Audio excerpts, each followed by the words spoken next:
Mahirap gumawa ng kanta na lahat ng tao makaka-relate. Kasi madaling puro bla bla, puro hate. Ayaw niyong gawin yung ganun. Carlos Agassi may mensahe sa mga nambabash sa mga inilalabas niyang kanta ngayon.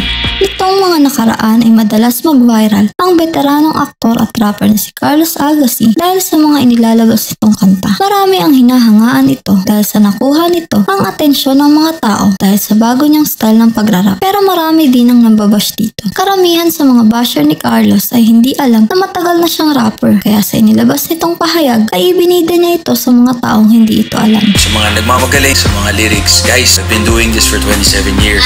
Kasi inyo hindi pa pinapanganak. Yung mga ibang kanta kong malalalim, walang makagets. Samantala, may mga old school rapper naman ang naglabasan na naabutan ng era kung saan malalalim talaga ang inilalabas na kanta ni Amir. Marami nagtataka kay Agassi, bakit daw nagkagano ng rap niya? Samantalang dun sa kanta niya, nakasama niyo noon si Glock 9. Ayos naman yung rap niya. Sa tingin niyo ba, si Agassi, also known as Amir, ang gumawa ng verse niya? Sinigundahan naman ng Flip Top MC na si Badang na hindi talaga si Carlos ang sumulat ng kanta niya, nakasama niya si Glock 9 dahil nandun din daw siya umano noong araw ng recording ng kanta na ito. Harap sa salamin, bawal mga pangit na sabit na walang talent.